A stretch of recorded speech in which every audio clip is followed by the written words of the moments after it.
26,000 চাকরি বাতিল নিয়ে জটিলতা কাটছে না। আপাতত বন্ধই থাকছে নিয়োগ প্রক্রিয়া। সুপ্রিম কোর্টের ডেডলাইনের মধ্যে নিয়োগ প্রক্রিয়া শেষ করা সম্ভব নয়। আদালতের কাছে এ নিয়ে আরও সময় চাইতে চলেছে এসএসসি। মুখ্যমন্ত্রী জানিয়েছেন, স্বচ্ছ নিয়োগই সরকারের লক্ষ্য। তৃণমূল আমলে নিয়োগ দুর্নীতির জেরে 26,000 শিক্ষক শিক্ষাকর্মীর চাকরি বাতিল করেছিল সুপ্রিম কোর্ট। নতুন করে নিয়োগ প্রক্রিয়া শুরুর নির্দেশ দেয় সুপ্রিম কোর্ট। এবছর 31শে অগস্টের মধ্যে নিয়োগ প্রক্রিয়ার কাজ শেষ করার সময় বেঁধে দিয়েছিল শীর্ষ আদালত, কিন্তু সেই সময়ের মধ্যে নিয়োগ প্রক্রিয়া সম্পূর্ণ করা সম্ভব নয়। এই কথা জানিয়ে সুপ্রিম কোর্টে সময় চাইতে চলেছে স্কুল সার্ভিস কমিশন। 31 অগস্টের মধ্যে তো ডেডলাইন আছে, তো সেই ডেডলাইনের মধ্যে তো কমপ্লিট করতে না পারলে ওটা আমরা আমাদের অ্যাডভোকেটকে জানিয়েছি। The recent developments in supreme court we have informed our advocates. তো as per their direction and as per the court's direction আমরা ওটা প্রসিড করব।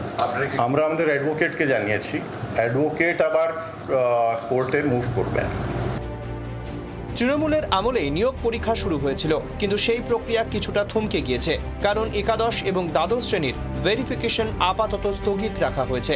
এর পেছনে জাতিগত সংরক্ষণ সহ বেশ কিছু বিষয় রয়েছে বলে সূত্রের খবর। যে আপনার প্রশ্ন আছে ওটা তার জন্য আছে যে একটু ক্ল্যারিটি নাই, তো আমরা ওটা লিগালি নিয়েই করবো যা করবো। তাদের ক্ষেত্রে এখন কোনো সিদ্ধান্ত পরীক্ষা দিতে হতেও পারে।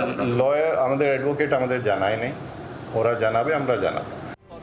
এদিন জঙ্গলমহলের জেলাগুলিকে নিয়ে প্রশাসনিক সভা করেন মুখ্যমন্ত্রী। সেই বৈঠকের পর সাংবাদিকদের তিনি জানান, স্বচ্ছ নিয়োগ করাই সরকারের লক্ষ্য।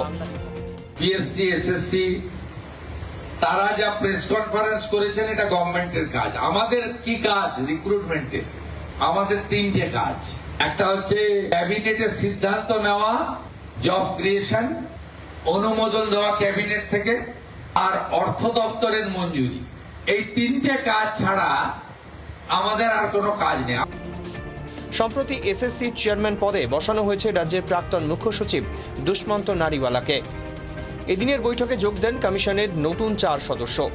তাদের মধ্যে রয়েছেন রামকৃষ্ণ মিশনের 3 প্রতিনিধি এবং আইআইএম কলকাতার 1 অধ্যাপক। ক্যামেরায় শুভ্রর সঙ্গে অর্কদীপ্ত, জি 24 ঘন্টা।